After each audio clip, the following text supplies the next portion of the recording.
Click backup LED light load shedding এ দেয় 3 ঘন্টার ব্যাকআপ, কারণ এতে আছে 2000 milli ampere battery. Click backup light, লাইটের ব্যাকআপ, লাইফের ব্যাকআপ।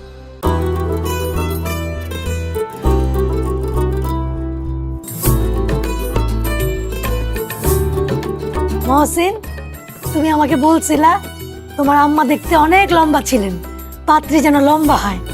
তুমি বলছিলা তোমার বোনের গায়ের রং শ্যামলা ছিল, পাত্রীর গায়ের রং যেন শ্যামলা হয়।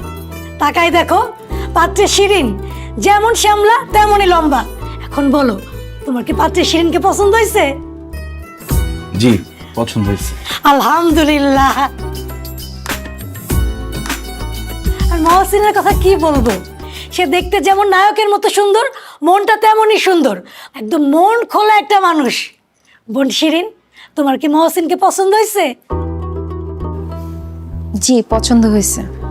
মাশাআল্লাহ, যেহেতু ছেলে মেয়ে দুইজনকে পছন্দ করছে, তাইলে আর দেরি না করে বিয়ের তারিখটা ঠিক করে ফেলেন। বিয়ের তারিখ ঠিক করার আগে দেনা পাওনার হিসাবটা ঠিক করে নিলে ভালো হতো না? আচ্ছা ঠিক আছে, বলো তোমাকে কি কি দিতে হবে, কি কি নিবা তুমি? আমাকে কিছুই দিতে হবে না, বরং আমি আপনাদেরকে দিব। বলেন আপনারা কি চান? তুমি আমাদেরকে দিবা মানে কি দিবা?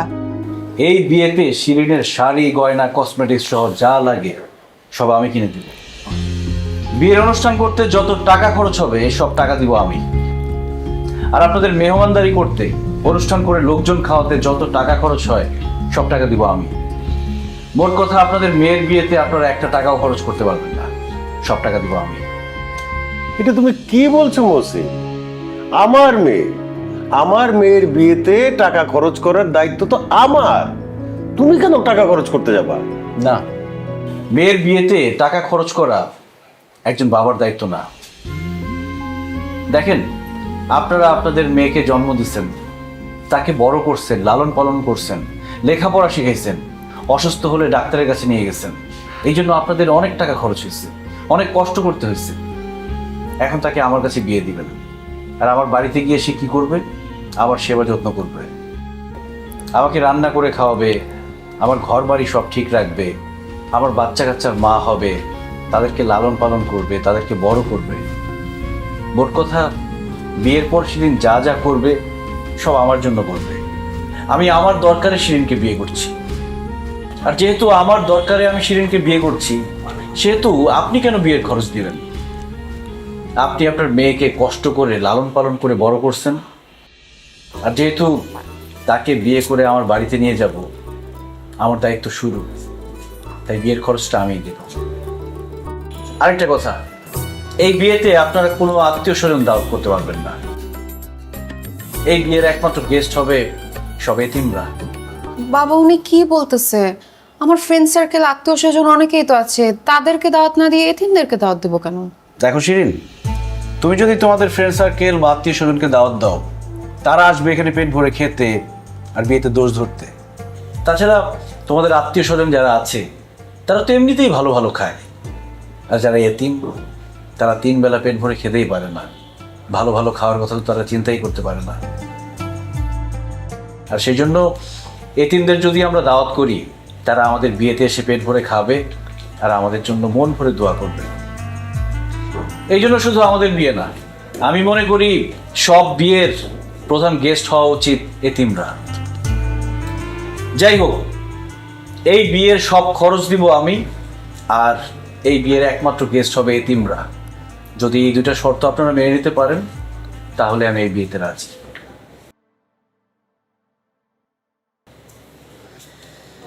বুঝতে পেরেছি, আমার শর্তে আপনারা রাজি না। ঘটক আপা, চলেন। আরে না না, তোমার কোথাও যাইতে হবে না, আমি বুঝতে পারছি তুমি অত্যন্ত ভালো ছেলে, তোমার সব শর্তে আমি রাজি, তোমার কাছেই আমার মেয়ের বিয়ে দিব। কি বাসার চাচা, বলছিলাম না মহসিনের মন খোলা, এবার প্রমাণ পেলেন তো? আসলেই আমাদের হবু জামাইয়ের মন একেবারে খোলা।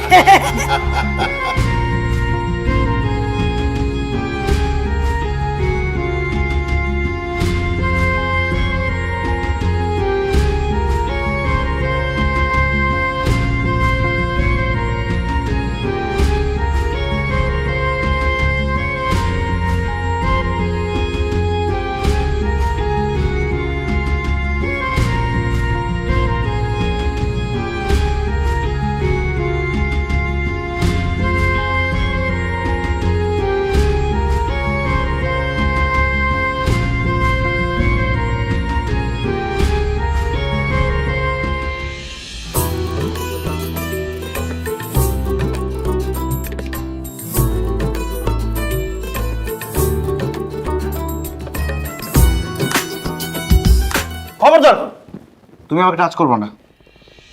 আমি তোমার স্ত্রী, আমি তোমাকে কেন টাচ করতে পারবো না? ও মাই গড, তুমি বিয়ের আগে অন্য একটা মেয়ের সাথে প্রেম করতে, তাই না?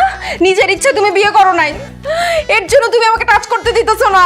হায় আল্লাহ, আমি শেষ, আমার জীবন শেষ।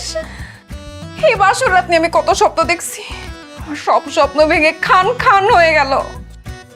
24 বছর ধরে বাসর ঘর করার জন্য অপেক্ষা করতেছি, শুনছি অপেক্ষার ফল নাকি মিষ্টি হয়, কিন্তু আমার অপেক্ষার ফল এরকম তিতা হইলো কেন? এই বলো, বিয়ের আগে তুমি কোন মেয়ের সাথে প্রেম করছো, কেন প্রেম করছো? আর বিয়ের আগে তুমি যে প্রেম করছো আমাকে বলো নাই কেন? এই চুপ করো তো শিরিন, বিয়ের আগে কারোর সাথে প্রেম করা তো দূরের কথা, আমি কোনো মেয়ের সাথে ভালোভাবে কথাই বলি নাই। কি বললা? তুমি বিয়ের আগে কোনো মেয়ের সাথে প্রেম করো নাই? তাহলে আমাকে কেন বলতেছো আমি টাচ করতে পারবো না তোমাকে? কারণ এখনো তোমাকে আমি কাবিনের টাকা বুঝাই দিই নাই। তোমার আমার বিয়েতে কাবিন ধরা হয়েছে 10 লাখ টাকা। এই 10 লাখ টাকা নগদ উসুল তোমাকে আমি বুঝাই দিব, তারপর তুমি আমাকে টাচ করতে পারবা, তার আগে না। আরে কি বলতেছো তুমি? কাবিনের 10 লক্ষ টাকা তুমি কবে দিবা? সেটার জন্য কি আমরা বাসর ঘর না করে বসে থাকবো নাকি? আমার কাবিনের টাকা লাগবে না, আসো তো বাসরের কার্যক্রম শুরু করি। না শিরিন, তোমার কাবিনের টাকা না লাগতে পারে, কিন্তু তোমাকে কাবিনের টাকা বুঝাই দেওয়া আমার দায়িত্ব। কাবিনের টাকা তোমার হক, আর তোমার হক তোমাকে বুঝাই না দেওয়া পর্যন্ত আমাকে স্পর্শ করতে দিব না। আল্লাহ না করুক, কাবিনের টাকা তোমাকে বোঝায় না দিয়ে যদি তোমাকে আমি স্পর্শ করি আর কালকে সকালবেলা আমি মারা যাই, তাহলে তো আমি মরার পরেও দাবির নিচে থাকবো। না না, এটা আমি পারবো না। একটু অপেক্ষা করো, কাবিনের টাকা আসতেছে। কাবিনের টাকা আসলে তোমাকে আমি কাবিনের টাকা বোঝাই দিব, তারপর আমরা বাসর করবো।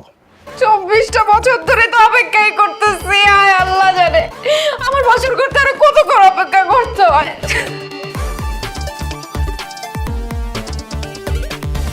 মহসিন ভাই, আরে দরজা খোলা আছে, তাড়াতাড়ি আয়।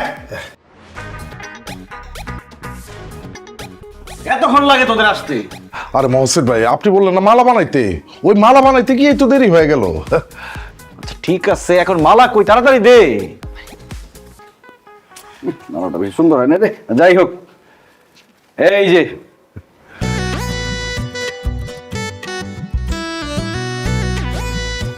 এইবার তুমি আমাকে টাচ করতে পারো। শুধু টাচ না, চাইলে আমার উপর ঝাঁপাইও পড়তে পারো। কেমনে? তোমার তারাই আছে, যা। ঠিক আছে ভাই, আসি। Best of luck. বলতে না কেন?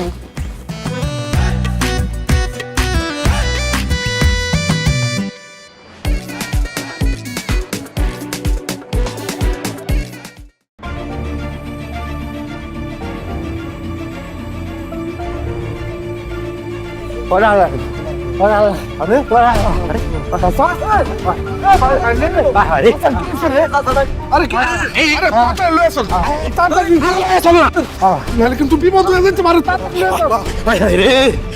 মুরব্বী মানুষ রে।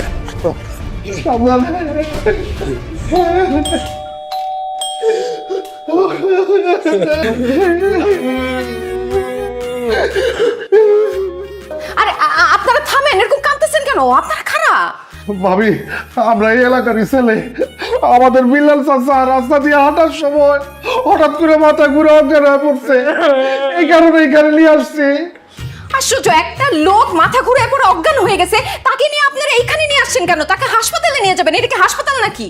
ভাবি, আমরা জানি এটা হাসপাতাল না, এটা মহসিন ভাইয়ের বাসা।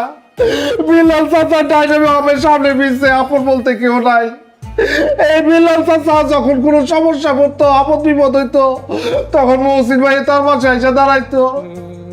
এখন এই বিল্লাল চাচারে যে হসপিটালে নিয়ে যাবো, চিকিৎসা বাবদ যে টাকা পয়সা লাগবো, এটা মহসিন ভাই স্যার আর কেউ দিব না। এই কারণে মহসিন ভাইয়ের বাসায় নিয়ে আসছি। ও ভাবি, মহসিন ভাই কই? মহসিন ভাই কই? আপনি একটু মহসিন ভাইকে ডাক দেন। ও মহসিন ভাই, মহসিন ভাই, মহসিন ভাই, মহসিন ভাই। এই সেলিম, কি হয়েছে? কি রে, বিলাল চাচার কি হয়েছে? মহসিন ভাই, সর্বনাশ হয়ে গেছে। বিল্লাল চাচা অজ্ঞান হয়ে পড়ছে, তার অবস্থা বেশি ভালো না। কি? বিলাল চাচা ওখানে কি হয়েছে? বিলাল চাচা, আরে আমার বিলাল চাচা কি হয়েছে? আল্লাহ! এদিকে আসো, কি হয়েছে কি? তুমি এইভাবে কান্নাকাটি করতেছো, মনে হচ্ছে সে তোমার বাপ লাগে। আরে সে আমার বাবা না লাগলেও আমার বাবার মতো। আমাকে যেখানে দেখতো সেখানেই বলতো, মহসিন বাবা কেমন আছো? সেলিম তোরা দাঁড়ায় আছিস কেন? বিলাল চাচাকে নিয়ে হাসপাতালে যা। ভাই চাচারে যে হাসপাতাল লইয়া যাবো, আমার কাছে তো কোনো টাকা পয়সা নাই। হায় হায়, আমার কাছে তো ক্যাশ টাকা নাই। কি? আচ্ছা ঠিক আছে, এই আংটিটা নিয়ে যা। আংটিটা বিক্রি করে বিলাল চাচার চিকিৎসা কর। এই কি করতেছো তুমি? আংটি দিচ্ছ কেন? তুমি কি ভুলে গেছো এটা আমাদের বিয়ের আংটি? ভুলে যাবো কেন? আমি জানি এটা আমাদের বিয়ের আংটি। আমার বাবা তোমাকে বিয়েতে এটা উপহার দিছে, এটা আমাদের বিয়ের স্মৃতি। আরে রাখো স্মৃতি। আংটি গেলে আংটি পাবো, বিল্লাল চাচার জীবন চলে গেলে আমরা কি বিল্লাল চাচাকে জীবনে পাবো? বিল্লাল চাচার জীবন বাঁচাইতে আমি শুধু আংটি কেন, আমার নিজের জীবন পর্যন্ত দিতে পারি। খবরদার মহসিন, আমি তোমাকে সাফ বলে দিচ্ছি, আমার বাবা তোমাকে যে আংটি দিছে তুমি এই আংটি তাদেরকে দিতে পারবা না, এভাবে দান করতে পারবা না। দরকার হলে ব্যাংক থেকে টাকা উঠে দাও, তাও এই স্বর্ণ দিতে পারবা না। সেদিন আজকে যে শুক্রবার, তুমি ভুলে গেছো ব্যাংক বন্ধ। তার মধ্যে বুথ এত দূরে, আমি যদি টাকা তুলতে যাই বুথে আমার চাচা মারাই যাবে। সেলিম তুই আর দেরি করিস না, আংটিটা নিয়ে হসপিটালে যা, আমি বুথ থেকে টাকা তুলে নিয়ে আসতেছি। তাদের যা। আল্লাহ আল্লাহ আল্লাহ, আমার বিল্লাল চাচাকে আল্লাহ বাঁচাবে, আল্লাহ। এই, তুমি আমাদের বিয়ের আংটিটা দিয়ে দিলা? তুমি কি পাগল? আমি পাগল না শিরিন, আমি মানবতার ফেরিওয়ালা। তোমার ব্যাংকের কার্ড কোথায়? Oh my God!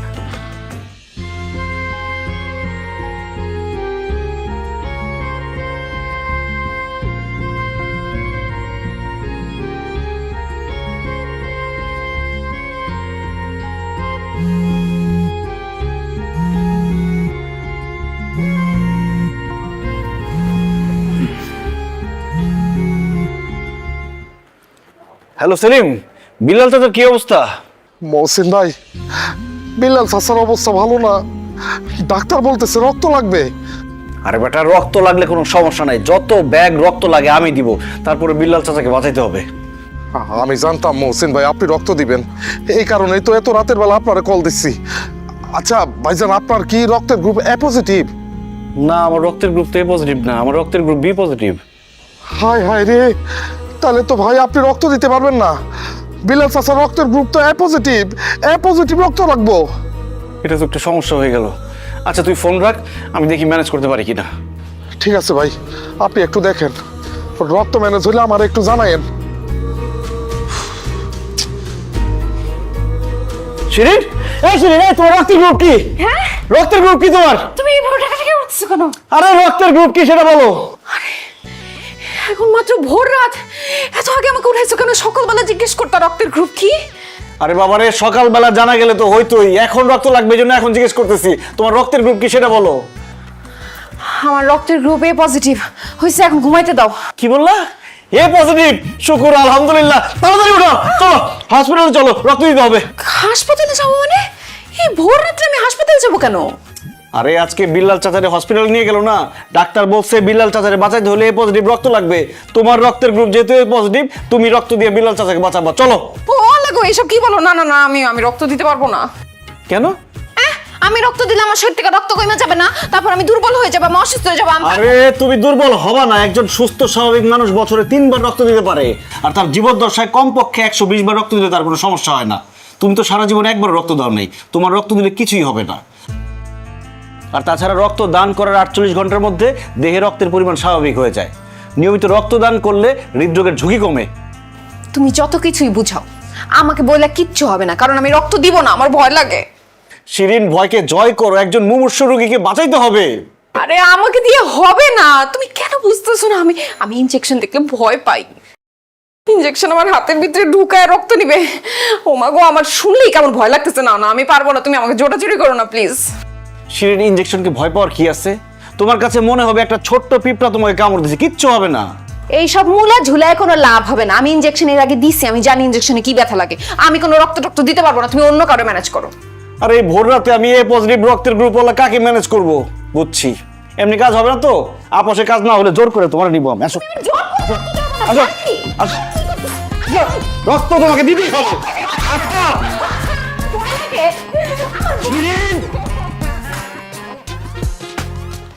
আল্লাহ, তোমার কাছে লাখো লাখো শুকরিয়া, তুমি বিল্লাল চাচারে সুস্থ করে দিছো। কি ব্যাপার শিরিন, তুমি একজন মানুষের রক্ত দিছো, রক্ত দিয়ে জীবন বাঁচাইছো, খুশিতে তোমার নাচার কথা, তুমি এরকম কাঁদতেছো কেন? জানবো না তো কি করবো? ইনজেকশন হাতের মধ্যে ঢুকায় কতগুলো রক্ত নিয়ে গেল। এখন আমার শরীরটা কেমন লাগতেছে, মাথা বনবন করতেছে, আমি হাতটা ব্যথা নাড়াইতে পারতেছি না। চাপো মামা যান।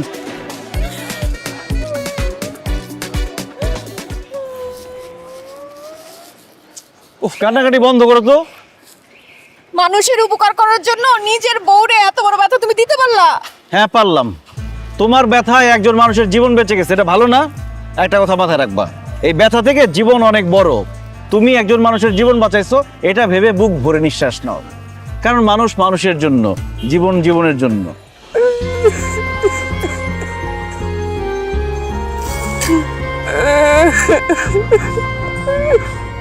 আমার তো মনে হয় জীবনের প্রথম তুমি কোনো ভালো কাজ করলা। এই এই বাবা, দাঁড়ান তো, দাঁড়ান দাঁড়ান দাঁড়ান দাঁড়ান। চিন্তা কাঁপতেছে কেন? এই কি হয়েছে, তুমি কাঁদতেছো কেন? কি নাম তোমার? আমার নাম সাব্বির। তো তুমি এরকম রাস্তায় বসে কাঁদতেছো কেন, কি হয়েছে? সামনে আমার মেট্রিক পরীক্ষা, আজকে ফর্ম ফিলাপের লাস্ট ডেট। এখনো ফর্ম ফিলাপের টাকা জোগাড় করতে পারি নাই। আমার মনে হয় পরীক্ষা দিতে পারবো না। আরে কান্নাকাটি বন্ধ করো। টাকার জোগাড় হয় নাই কেন? তোমার আব্বা আম্মাকে বলো নাই টাকার কথা? চলো। আমার বাবা নাই, মা আছে। মানুষের বাসায় বাসায় কাজ করে, যে বাসায় কাজ করে সে বাসায় এখনো বেতন দেয় নাই। সে কারণে আমার মা আমারে ফর্ম ফিলাপের টাকা দিতে পারে নাই। আমার মনে হয় আমি ফর্ম ফিলাপ করতে পারবো না। আরে আচ্ছা, তোমার ফর্ম ফিল আপ করতে কত টাকা লাগবে? 14,500 টাকার মতো। 14,500 না? কি করতেছো? আমার কাছে তো 5,000 টাকার বেশি নাই। শিরিন, তোমার কাছে না টাকা আছে? ব্যাগে দেখলাম 10,000 টাকা দাও তো। এক্সকিউজ মি, আমি অনলাইনে শাড়ি অর্ডার করছি, আজকে ডেলিভারি হবে। 10,000 টাকা আমি আলাদা করে শাড়ির জন্য রাখছি, তোমার আমি এই টাকা দিব কেন? আরে শোনো নাই, সাব্বির টাকার জন্য ফর্ম ফিল আপ করতে পারতেছে না। তোমার টাকাটা দাও, ওকে দিয়ে দিও, ফর্ম ফিল আপ করুক। আমি কেন ওকে টাকা দিব? ও কি আমার ভাই লাগে নাকি আত্মীয় স্বজন লাগে? তুমি এদেরকে চিনো?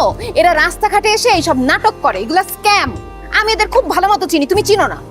এই খবরদার, একদম ফালতু কথা বলবা না। সাব্বিরকে দেখে কি মনে হয় যে ও নাটক করতেছে? ওর চোখের পানি দেখলে কি মনে হয় যে ও নাটক করতেছে?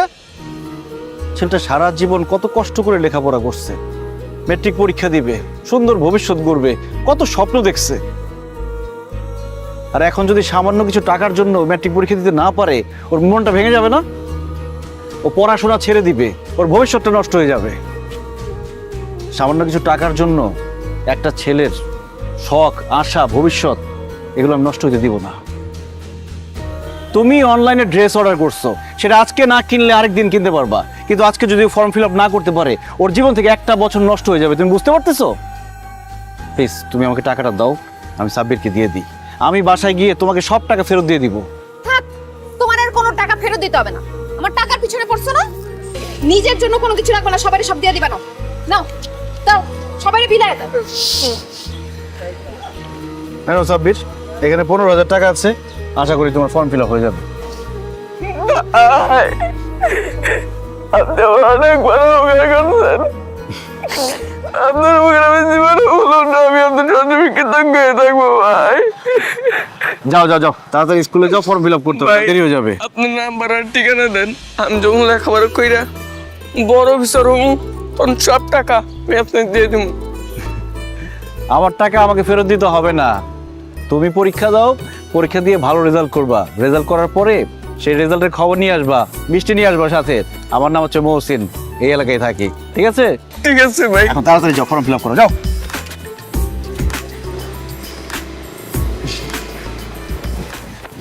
দেখছো শিরিন, অল্প কিছু টাকা পেয়ে ছেলেটা কত খুশি হয়েছে।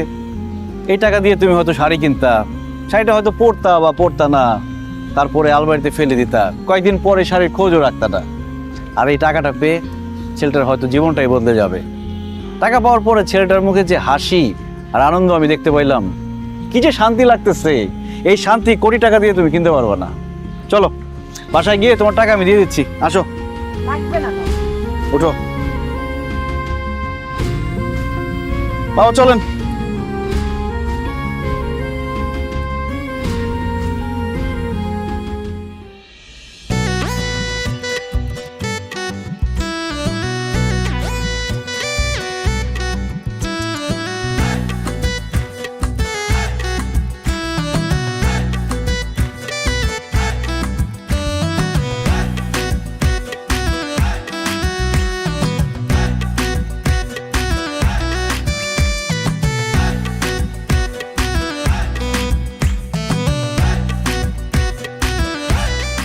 জামাই, আমার মেয়ে তোমার সাথে কি নিয়ে ঝগড়া করছে একবার খালি বলো, মাইরে আর হাড্ডি গুড্ডি গুঁড়া করে দিব। আব্বা, আপনার মেয়ে আমার সাথে কোনো কিছু নিয়ে ঝগড়া করে নাই।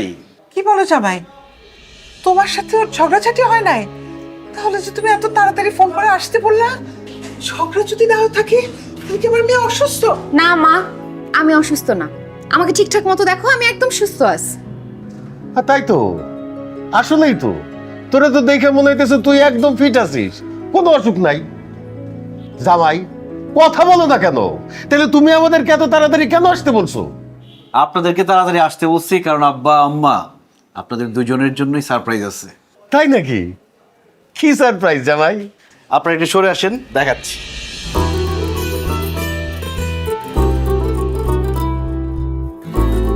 এই যে আব্বা, এই হলো আপনার সারপ্রাইজ মোটরসাইকেল। বাহ, খুবই ভালো লাগছে জামাই। এই বাইক তুমি চালাইলে তোমার একদম নায়কের মতো লাগবে। ধন্যবাদ আব্বা, কিন্তু এই বাইকটা আমি চালাবো না, চালাবেন আপনি। আমি চালাবো মানে?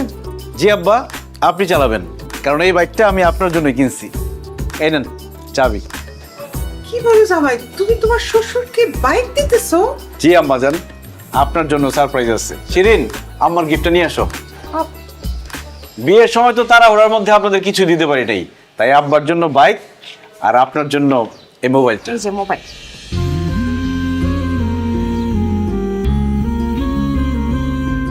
জামাই, তুমি কিন্তু আমার সবার সামনে ছোট করতেছো।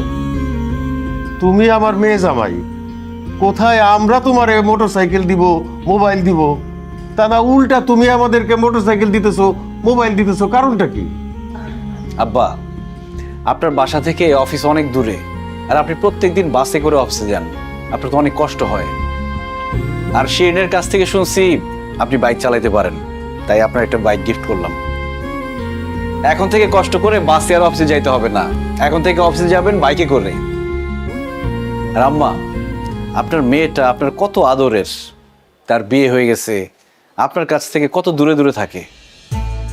আপনার শিরিনরে দেখতে মন চাইবে, কথা বলতে মন চাইবে, যখনই দেখতে মন চাইবে, কথা বলতে মন চাইবে, ভিডিও কল দিবেন, দেখবেন, কথা বলবেন। এই জন্য আপনার একটা দামি মোবাইল কিনে দিলাম। মহসিন ভাই, আপনি কি মানুষ না অন্য কিছু কোন তো? হ্যাঁ, আরে কয়দিন আগে আমি আমার শ্বশুরের কাছ থেকে মোবাইল, টিভি, ফ্রিজ নিলাম, আর উল্টা আপনি আপনার শ্বশুরে এগুলো দিতেছেন, ঘটনা কি কোন তো? নমন ভাই, দেখেন, আজকে যদি আমার আব্বা বেঁচে থাকতো আমি কি ওনাকে দিতাম না? আজকে যদি আমার আম্মা বেঁচে থাকতো আমি কি আমার আম্মাকে দিতাম না? আমাদের সমস্যা কি জানেন? আমরা শ্বশুর শাশুড়িকে কখনো নিজের বাবা মা মনে করি না, শ্বশুর শাশুড়িকে সবসময় বউয়ের বাবা মা মনে করি। আমরা ভাবি আমরা জামাই, শ্বশুর শাশুড়ি সবসময় শুধু আমাদেরকে দিবে আর দিবে। কেন রে ভাই? একজন শ্বশুর শাশুড়ির সব থেকে বড় যে সম্পদ তার মেয়ে, তাকেই তো আমাকে দিয়ে দিচ্ছে, আর কি চাই? এই জন্য জামাইয়ের উচিত শ্বশুর শাশুড়িকে নিজের বাবা মায়ের মতো দেখা, এবং বাবা মাকে কিছু দিলে সমানভাবে শ্বশুর শাশুড়িকেও দেওয়া উচিত। বাবা মাকে খুশি রাখা যেমন একজন ছেলের দায়িত্ব, তেমনি শ্বশুর শাশুড়িকে খুশি রাখা তার মেয়ের জামাইয়ের দায়িত্ব। আর তাহলেই সে সত্যিকারের মানুষ। আব্বা, আম্মা, আমার কাছে টাকা পয়সা, স্বর্ণ গয়না এগুলো মূল্যবান না, আমার কাছে মূল্যবান হচ্ছে দোয়া আর ভালোবাসা। তাই আমি আপনাদের কাছে টাকা পয়সা, স্বর্ণ গয়না এগুলো কিছুই চাই না, আমি চাই সবসময় আপনাদের দোয়া আর ভালোবাসা। মহসিন ভাই, আমি আপনার কথা শুনে বুঝতে পারছি, আমি আমার শ্বশুরের কাছ থেকে যে মোবাইল, টেলিভিশন, ফ্রিজ এগুলো নিছি, আমি আসলে কাজটা ঠিক করিনি। আর আমার শ্বশুর এখন বেকার, আসলে বলতে গেলে তার হাতে কোনো কাজ নাই, মানে শুধুমাত্র আমার জোরাজুরিতেই অনেক কষ্ট করে এগুলো উনি ম্যানেজ করে দিছেন। আমি আপনার কথা দিতেছি, আজকের দিনের মধ্যেই যা যা আনছি আমি সব কিছু আমার শ্বশুরে ফেরত দেব। তাই আপনি যদি কিছু মনে না করেন ভাই, আমি একটা কথা বলতে পারি? আরে এই যে আপনার যে উপহার দেওয়া মোটরসাইকেলটা সহ আপনার শ্বশুর শাশুড়ির সাথে আপনার সাথে আমি একটা ছবি তুলতে পারি? ছবি তুলবেন কেন? এই ছবিটা আমি ফেসবুকে পোস্ট করব, আর ক্যাপশনে লিখব যে সকল জামাইরাই শুধু শ্বশুরদের কাছ থেকে নেয় না, কিছু কিছু জামাই আছে যারা শ্বশুরদেরকে দেয়ও। আমার এই পোস্ট দেখে যেসব জামাইরা শ্বশুরদের কাছ থেকে শুধু নেয়, তারা একটু হলেও বুঝবে যে তারা এই কাজটা ঠিক করছে না। ঠিক আছে তোলেন। জি। আব্বা আসেন, আম্মা আসেন, আর আপনিও আসেন, সেলফি তোলেন।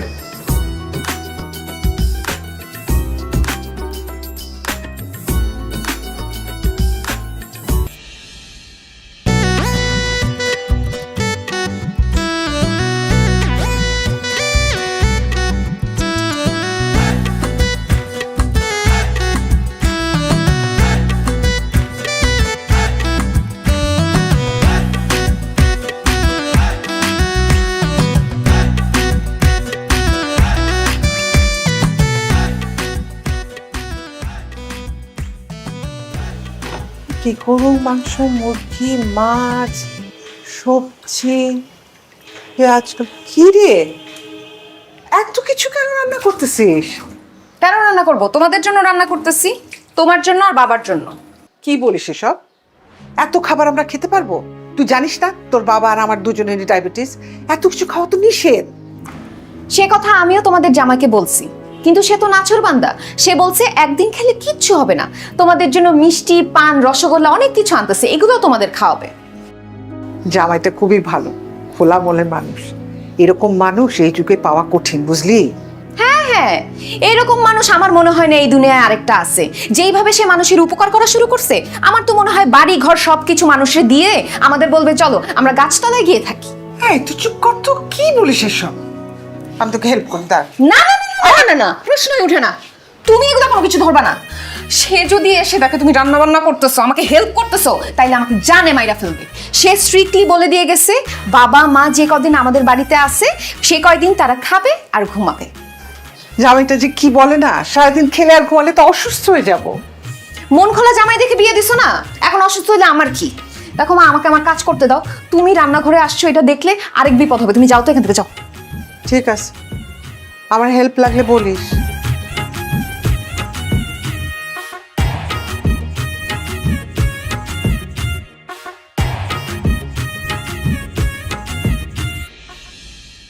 কি করা যাবে এখন? জানি না, বুঝতেছি।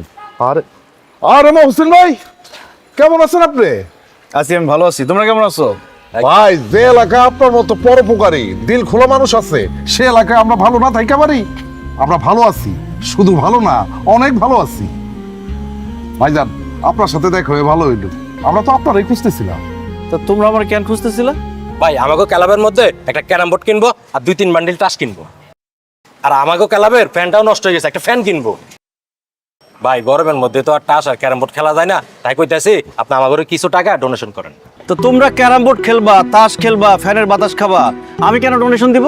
ভাই, আপনি তো আমাকে মহল্লার মধ্যে সবার বিপদ আপদে আগায় আসেন, সবারই সাহায্য সহযোগিতা করেন, তাইলে আমাকে একটু ডোনেশন দিলে সমস্যা কি? এই তো, এটা ঠিক বলছো। কেউ বিপদে পড়লে আমি তার সাহায্য করার চেষ্টা করি, কিন্তু ফালতু কাজে এই মহসিন একটা টাকা খরচ করে না। তোমরা সারাদিন ক্যারাম বোর্ড খেলো, স্কুল কলেজ ফাঁকি দিয়া পোলা পাই নাই সেখানে ক্যারাম বোর্ড খেলে, আর তাস খেলার নামে যে জোয়ার আসর বসাও, এই খবর আমার কাছে নাই মনে করছো? সব জানি আমি। শোনো, এখনো সময় আছে, এইসব বাদ দাও। এই মহল্লার মধ্যে ক্লাব না, পারলে একটা লাইব্রেরি দাও, সেখানে বই থাকবে, মানুষজন এসে বই পড়বে, জ্ঞান অর্জন করবে। আর যদি লাইব্রেরিটা করতে পারো, তোমরা এসে আমার কাছে ডোনেশন চাইতে হবে না, আমি নিজে গিয়ে তোমাদের ডোনেশন দিব। ভাই, আপনি তো একটা ভালো বুদ্ধি দিচ্ছেন। ঠিক আছে ভাই, ক্লাব বাদ, আমরা মহল্লার মধ্যে একটা লাইব্রেরি দিব। ঠিক আছে, ভেরি গুড। ভাই, এবার আসেন, আমাদেরকে চা খাওয়াবে। চলো। কেন আমি তোমাদের চা খাওয়াবো কেন? তোমাদের হাত আছে, পা আছে, সুস্থ সবল মানুষ। তোমরা চা ভিক্ষা করো কেন? কাজ করতে পারো না? কাজ করবা, টাকা কামাই করবা, সেই টাকা দিয়ে চা খাবা। ভাই, এটা আপনি কি কইলেন? আপনি মানুষের এত উপকার করেন, অথচ আমাকে এক কাপ চা খাওয়াইতে পারবেন না? আমি মানুষের বিপদে তারে সাহায্য করি, ফাও কাজে একটা টাকা খরচ করি না। যাও, এসব ফালতু আলাপ নিয়ে আমার সামনে আর আসবে না।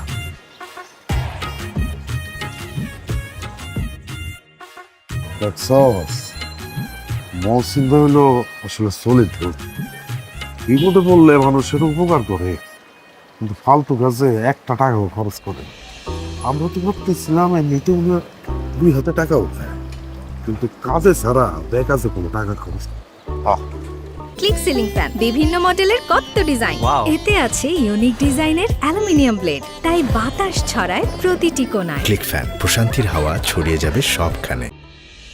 শোনো মমিন মুসলমান, করি আমি নিবেদন, এ দুনিয়া ফানা হবে, কিছুই রবে না। ভাই গো একটু ভিক্ষা দিয়া যান। শোনো মমিন মুসলমান, করি আমি নিবেদন, ভাই গো 2 টাকা দিয়া যান। আল্লাহ গো আল্লাহ, আপনার জন্য অনেক দোয়া করি গো ভাই রে। শোনো মমিন মুসলমান, করি আমি নিবেদন, দুনিয়া ফানা হবে, কিছুই রবে না। শোনো মমিন মুসলমান, করি আমি নিবেদন, এ দুনিয়া ফানা হবে। বাবা গো কত টাকা ভিক্ষা দিয়ে দাও। এই, আপনাকে দেখতে তো সুস্থ সবল মানুষ মনে হয়, কাজ করে খেতে পারেন না, ভিক্ষা করেন কেন আপনি?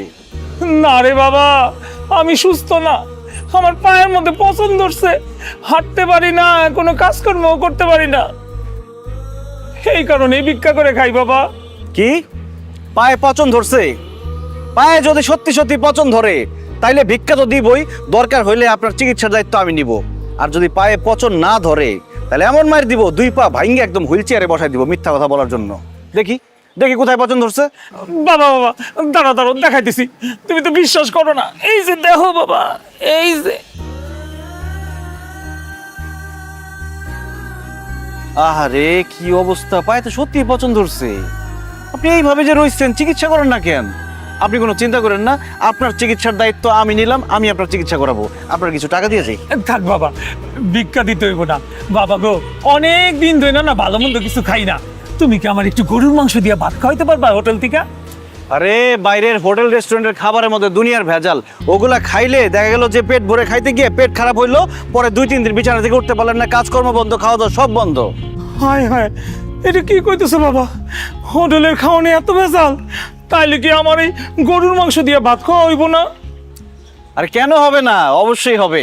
শোনেন, আমাদের বাসায় মেহমান আসছে, আমার শ্বশুর শাশুড়ি, আমার বউ আজকে অনেক ভালো মন্দ রান্না করছে, ভাত, পোলাও, বিরিয়ানি, গরুর মাংস, মুরগির মাংস, সব ধরনের খাবার রান্না করছে। আজকে দুপুরে আপনি আমার সাথে আমাদের বাসায় খাবেন। কি কও বাবা?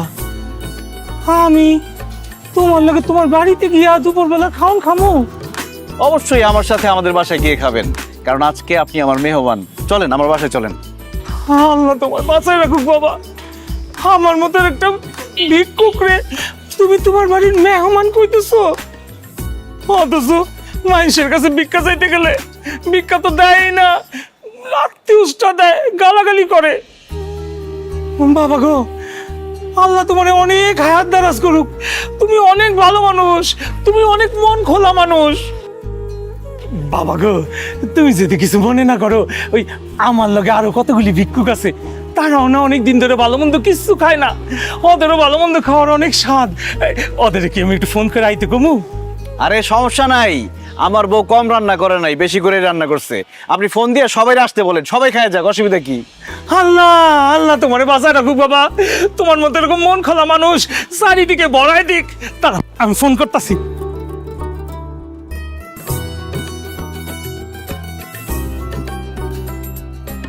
হ্যালো, ও জামাল, আরে একটা মন খোলা বাপজানের সাথে দেখা হয়েছে, খুবই ভালো মনের মানুষ। আমগো আজকে দুপুরবেলা হ্যাঁ বীজের বাড়িতে নিয়ে খাওয়াইবো। তোরা সব কটা মিলে আয়া পড়। কি কইলি? আলেয়ার মা? না না, আলেয়ার মারে আনন্দের দরকার নেই, আলেয়ার বাপরে নিয়ে আয়। হ নিয়ে আয়, নিয়ে সবাই নিয়ে আয়, ওই যে 4 নম্বর সেক্টর আছে না, ওই মাথায় আয়, আমি ওখানে তার জন্য দাঁড়াইতেছি। চলেন চলেন চলেন। শোনেন, খাওয়া দাওয়া শেষ করে আমি আপনার ডাক্তার দেখাবো। হ্যাঁ। এই যে পায়ের মধ্যে যেটা নিয়ে ঘুরতেছেন, এটা তো ভালো না, যে কোনো সময় পা ক্ষতি হইতে পারে। মারে এখন দিস না, জামাই আসুক একসাথে খাই। আরে একসাথেই তো খাবো, জাস্ট বেড়ে রাখতেছো, চলে আসবে। বাবা তোমাকে কি অবস্থা, খাওয়া দাওয়া শুরু হয়ে গেছে নাকি? আরে না, এই তো জামাই বাবাজি চলে আসছে, বসো জামাই বাবা, আমরা একসাথে বসে খাই। আরে একসাথে বসে খাওয়ার মজাই আলাদা। একদম ঠিক বলছেন আব্বা, সবাই মিলে একসাথে বসে খাওয়ার মজাই আলাদা। এই জন্য আমি সাথে করে মেহমান নিয়ে আসছি। কি বলো, মেহমান নিয়ে আসছো? কে মেহমান? আরে নিশ্চয়ই তোর ছোট খালার খালুকে নিয়ে আসছে। বাবাজি তাহলে তাদের বাইরে দাঁড় করে রাখছো কেন, ভেতরে আসতে বলো। জি আচ্ছা আম্মা, এই কই আপনারা, আসেন সবাই। আমার আল্লাহ নবীজির নাম দিলে বারাসায়, আমার আল্লাহ নবীজির আল্লাহ গো কত খাও। এই চুপ করেন। এই তুমি না বললো মেহমান আসছে, এরা তো সব ফকির মিসকিন। আরে এই ফকির মিসকিন তো আজকে আমাদের মেহমান, আমাদের সাথে একসাথে বসে খাবে। একদম ফালতু কথা বলবা না। এই ফকির মিসকিন আবার মেহমান হয় কিভাবে? শিরিন, মাথা ঠান্ডা করতো তুই। জামি বাবাজি, ফকির মিসকিন কেন বাসার ভিতরে নিয়ে আসছো? আব্বা, বাসায় মানুষ মেহমান কেন নিয়ে আসে? খাওয়ার জন্য। তারা আমাদের বাসায় খাওয়ার জন্যই আসছে। জানো শিরিন, ওনারা অনেক দিন ধরে গরুর মাংস দিয়ে ভাত খায় না। তুমি তো আজকে গরুর মাংস, খাসির মাংস আর কত কিছু রান্না করছো। তাড়াতাড়ি দাও, ভাইরা পেট ভরে খাক। তারা এইসব খাবে বললেই হইল। এই খাবারগুলো আমি আমার বাবা মার জন্য রান্না করছি, তারা এগুলা খাবে। এইসব ফকির মিসকিনকে আমি এত কষ্ট করে রান্না করা খাওয়া খাইতে পারবো না। এই আপনারা বেরোন তো, বেরোন।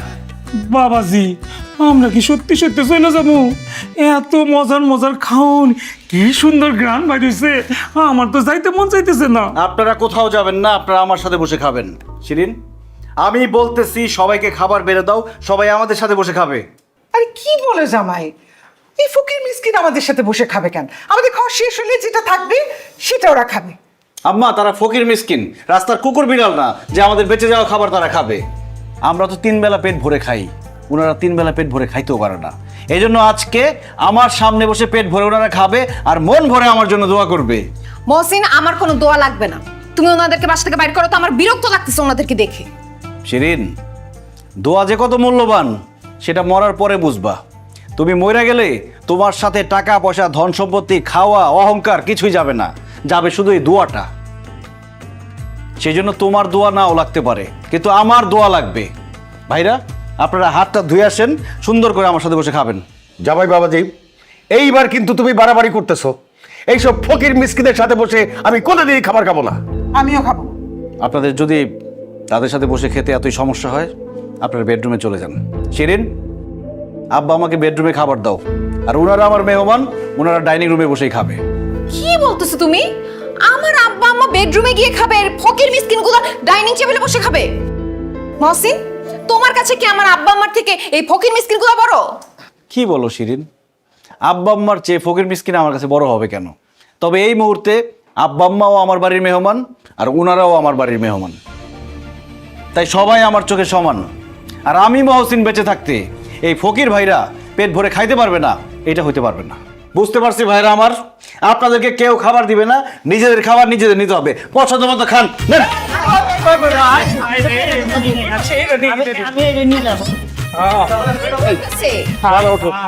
ওঠো ওঠো, এখানে থাকা যাবে না, চলো বাড়িতে চলো। চলো না, হ্যাঁ, সুন্দর করে খান, আস্তে আস্তে খান।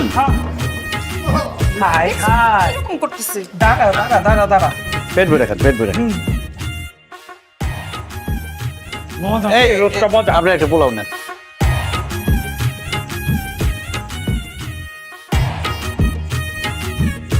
এই ডিম না, সব আইটেমই মজা হয়েছে। আমার বউর হাতের রান্না খুবই মজা। বাবাজি, এত বড় রোস্ট কোনোদিন পাই নাই। পেট ভরে খান, পেট ভরে খান। গরুর মাংস খান, তুমি না। আমার পরিবারের জন্য দোয়া করেন। খাবার নষ্ট করা যাবে না, খাবার পরে কিভাবে? আল্লাহ গো, বাবাজি অনেক দোয়া করতে হবে। আল্লাহ কি খাওয়ানটা দিচ্ছে আল্লাহ, বাবাজি যেন বেশি বেশি করে খাওয়াতে পারে।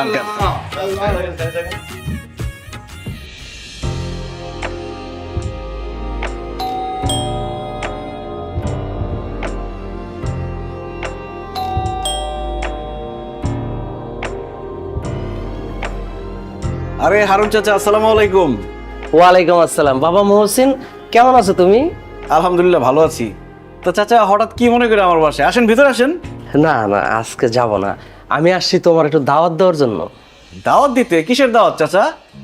আমার ছোট মেয়ে শিউলি, ওই যে অসুস্থ হয়ে হাসপাতালে ভর্তি হয়েছিল, তুমি যে ডাক্তারের সব খরচ দিচ্ছিলা, রক্ত দিয়ে তুমি ওর জীবন বাঁচাইছিলা, ওর কথা কি তোমার মনে আছে? হ্যাঁ হ্যাঁ, মনে আছে। শিউলি এখন কেমন আছে চাচা? খুব ভালো আছে বাবা, ওর বিয়ে ঠিক করছি আগামী শুক্রবার। তুমি হলো ওই বিয়েতে আমার প্রধান মেহমান, তুমি আর বৌমা অবশ্যই আসবা। নসিবে থাকলে 4টা ডাইল ভাত খাইবা, আমার মায়ের একটু দোয়া করে যাবা। চাচা কি যে বলেন না, শিউলির বিয়ে আর আমি আসবো না? আমি অবশ্যই আসবো।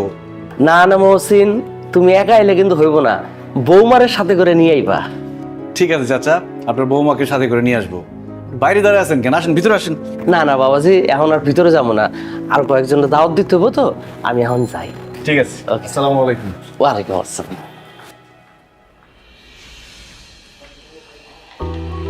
শোন, সবার একটু খোঁজ খবর রাখবি, কার কি লাগবে না লাগবে, খাওয়ান দাওয়ান সবকিছু ঠিকঠাক আছে কিনা একটু দেখে দেখে রাখিস আর কি। হ্যাঁ,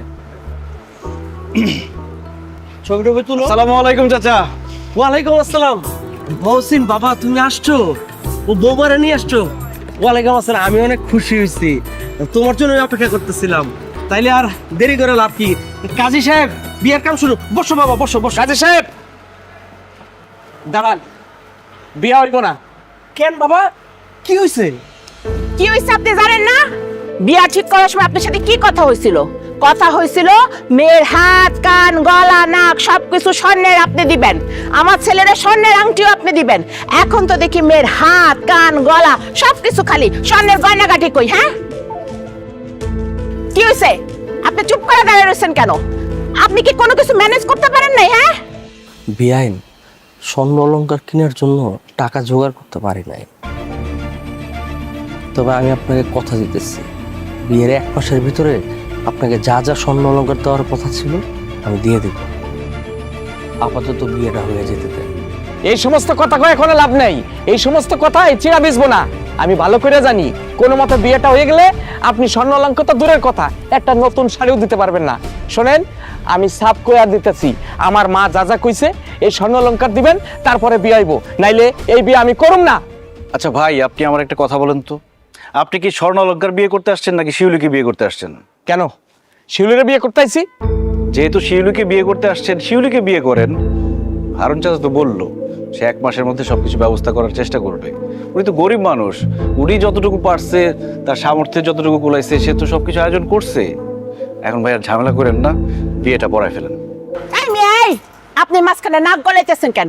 আমি কথা বলতেছি এখানে, আপনি নাক গলাইতেছেন কেন? হ্যাঁ, আমি আবারও কয়ে দিতেছি, স্বর্ণ অলংকার পাইলে আমি আমার ছেলের এখানে বিয়া করামু, নাইলে আমি বিয়া করামু না। দেখেন খালাম্মা, আপনি একজন মেয়ে মানুষ, একজন মেয়ে হয়ে আপনি কি পারবেন আরেকটা মেয়ের বিয়ে ভেঙে দিতে? যদি মেয়েটার বিয়ে ভেঙে যায়, মেয়েটার কি অবস্থা হবে আপনি বুঝতে পারছেন? তার বাবার কি অবস্থা হবে? সমাজে এই মেয়েটা কোনোদিন মাথা উঁচু করে বাঁচতে পারবে না, সবাই তাকে আজে বাজে কথা বলবে, তার বাবার মান সম্মান যাবে। আবার এমন হইতে পারে এই মেয়েটার কোনোদিন বিয়েই হবে না। একটা মেয়ে হয়ে আর একটা মেয়ের এত বড় সর্বনাশ করবেন না। স্বর্ণ অলংকার, গহনাগাটি সময় মতো সব পেয়ে যাবেন, আপাতত বিয়েটা সেরে ফেলেন। আরে বাপ রে বাপ, আমি তো দেখতেছি এই মায়ার বাপ আর মায়ার লেগা আপনার খুব মায়া, তাই না? এতই যখন আপনার মায়া, তাইলে ওই স্বর্ণ অলংকার আমরা যেটা চাইতাছি সেটা আপনি দিয়ে দেন, তাইলে তো ঝামেলা মিটে যায়। আব্বা, আমি এই বিয়ে করব না, তুমি এই বিয়ে বাদ দিয়ে দাও। স্বর্ণ অলংকারের জন্য একটা মানুষ তোমাকে এই ভরা মজলিসে অপমান করবে, এটা আমি সহ্য করতে পারতেছি না। আমার এই বিয়ে লাগবে না, তুমি এই বিয়ে বন্ধ করো। মা, তুমি একটা ফকিন্নির মায়ের লগে আমার বিয়ে ঠিক করছো। এই ফকিন্নি স্বর্ণ অলংকার তো দূরের কথা, একটা কানা করিও দিতে পারবো না। একদম ঠিক কথা বলছস, আবার আরো খোঁজ খবর নিয়ে এই বিয়ে ঠিক করা উচিত ছিল। চল এখান থেকে, চল। চলো। সামান্য স্বর্ণের জন্য তুই বিয়ে ভেঙে চলে যাবি, একটা মেয়ের জীবন নষ্ট করবি? তুই তো মানুষ না, তুই একটা পশু। এই, তুই মারা গেলে স্বর্ণ গয়না কি তোর সাথে যাবে? এই স্বর্ণ গয়না নিয়ে কি তুই কবরে যাবি? আমি তোরে স্বর্ণ গয়না সব দিতেছি, তারপর তুই বিয়ে না করে এখান থেকে যেতে পারবি না। শিরিন, তোমার স্বর্ণ গয়না সব খুলে দাও তো। কি বলতেছো? আমার স্বর্ণ গয়না খুলে দিব কেন? তোমার এই গায়ের গয়নাগুলো আমি ফকিনের বাচ্চারে দিব, কারণ এই ফকিনের বাচ্চায় গয়না ছাড়া বিয়ে করবে না। আমি মহসিন বাইচা থাকতে আমার সামনে গয়নাগাটির জন্য একটা মেয়ের বিয়ে ভেঙে যাবে, এটা আমি হইতে দিব না। দাও, তোমার গয়নাগাটি খুলে দাও। অসম্ভব, আমার গয়নাগাটি আমি খুলে দিতে পারবো না। একদম ফালতু কথা বলবো না, যেটা করতে বলছি সেটা করো, তাহলে খুব খারাপ হবে কিন্তু।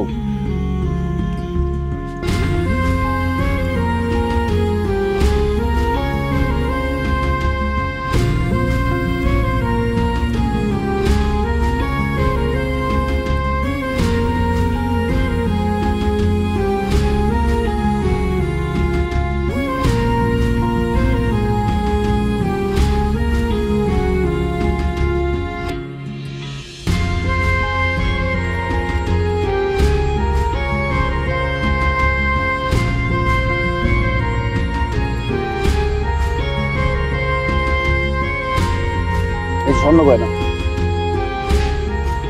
এখন শিউলির বিয়ে করতে কোনো আপত্তি আছে? স্বর্ণ অলঙ্কার যখন পাইছি তখন আর আমার এই বিয়াতে আপত্তি নাই, আমি রাজি। আমার ওই বিয়াতে আর কোনো আপত্তি নাই। একটা কথা মনে রাখিস, আমি মহসিন আমার বউয়ের গয়না খুলে আমি তোরে দিছি। বিয়ের পরে যদি শিউলি কোনো কমপ্লেন তার বাবার কাছে করে, তোর একদম জানে মেরে ফেলাম, আর তোর মারে কিন্তু আমি গাইরা ফেলাম একদম। কাজী সাহেব বিয়ে পড়ার।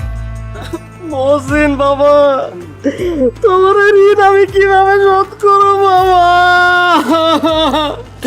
তুমি আজকে আমার মান সম্মান বাঁচাইল না বাবা।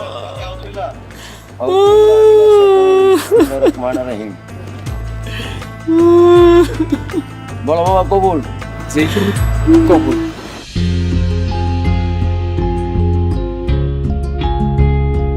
জামাই বাবাজি, তোমার আমি শেষবারের মতো জিজ্ঞেস করতেছি, তুমি কি এইসব পাগলামি বন্ধ করবা? কি পাগলামি করলাম যে পাগলামি বন্ধ করব? কি পাগলামি করছো তুমি জানো না? হ্যাঁ, মানুষের প্রতি তোমার এত দয়া কেন? তুমি তো পারলে তোমার বাড়ি ঘর সবকিছু মানুষকে দিয়ে দাও।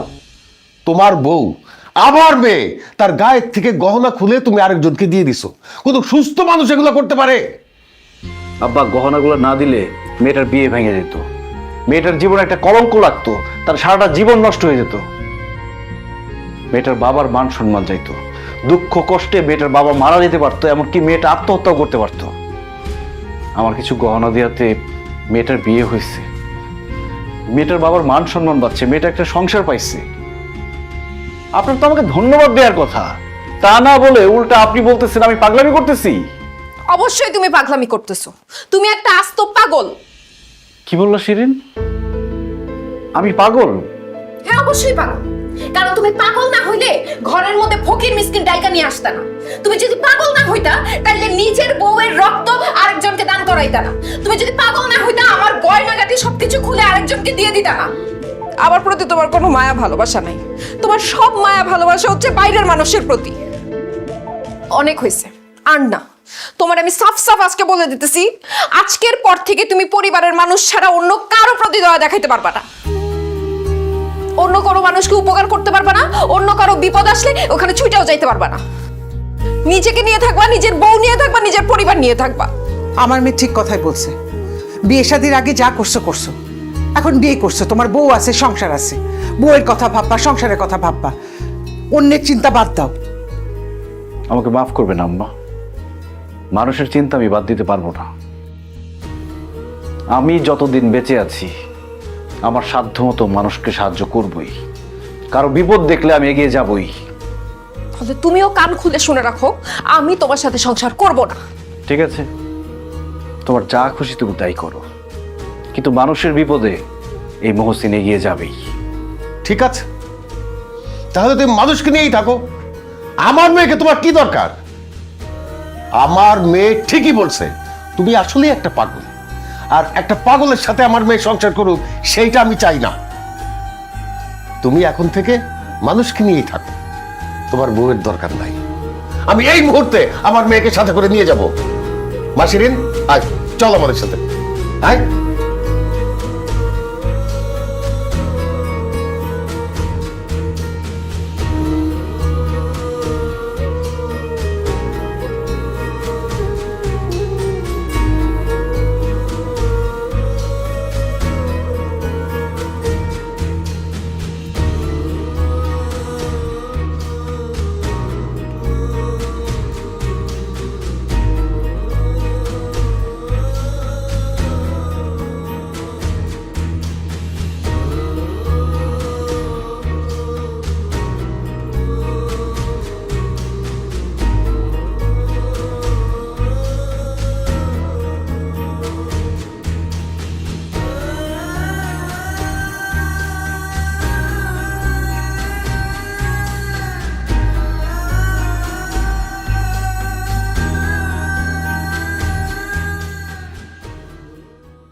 একদম কথা বলি, একদম কলা ফলা কই দিলাম। চুপ!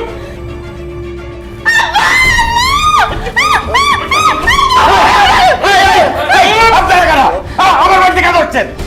আমরা ঢাকায় খবরদার একটা কথা কবি না, কথা কইলে একদম জানে বেরালাম। আমাদের ছেড়ে দাও বাবা, আমাদের কোনো ক্ষতি করো না, আল্লাহর দোহাই লাগে। ঠিক আছে, কোনো ক্ষতি করবো না। বাসার আলমারির চাবি দেন, তাড়াতাড়ি দেন। টাকা পয়সা স্বর্ণ গয়না সব লয় আমরা যাবো গা। আপনাকে কোনো ক্ষতি করবো না, চাবি দেন। বাবা রে, আমার শাশুড়ি আমার গয়নাগুলো দিছে, ওইগুলা নিও না বাবা, আল্লাহর দোহাই লাগে, ওইগুলা নিও না। একদম চুপ কর, যা কইছি তাড়াতাড়ি কর। আলমারির চাবি যদি না দেস তোদের ঘাট থাকবে, এমন কোপ দিব কল্লা থাকবে না। চাবি দিয়ে দাও, চাবি দিয়ে দাও, দাদা চাবি দিয়ে দাও।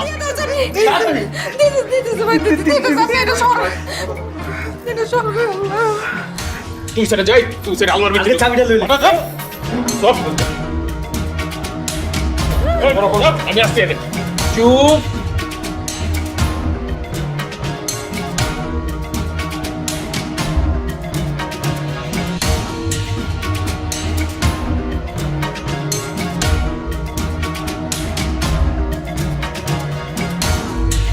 তাড়াতাড়ি কর, তাড়াতাড়ি কর।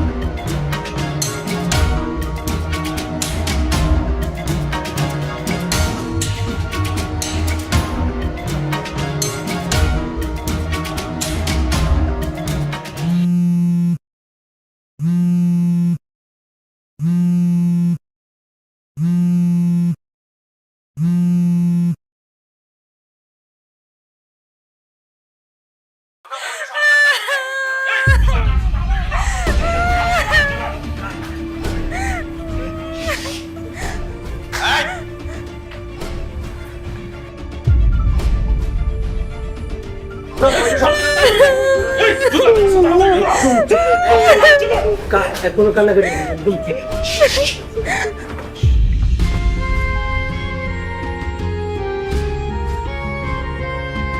বাবা বলছেন দেখো বাড়িতে ডাকাত পড়ছে, আমাদেরকে বাঁচাও বাবা, বাঁচাও। এই তুই একলা এসে জগরে বাঁচাইতে, তোরে বাঁচাইবো কেন? হ্যাঁ, আমি একলা আসি নাই। একলা আসনি কাটে লিস।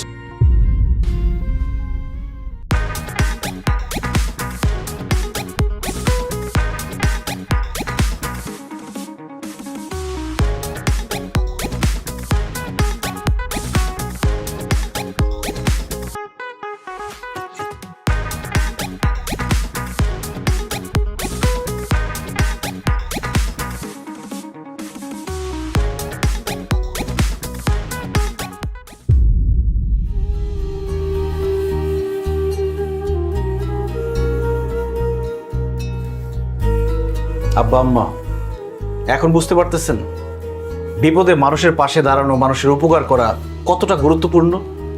আজকে যদি এই মানুষগুলো আপনাদের বিপদে আপনাদের পাশে এসে না দাঁড়াইতো, তাহলে ডাকাতেরা সারা জীবন আপনি যে কষ্ট করে উপার্জন করছেন, যা আয় করছেন, সব কিছু নিয়ে যেত। এমনকি যাওয়ার আগে আপনাদের তিনজনকে এখানে মেরে ফেলতে পারত।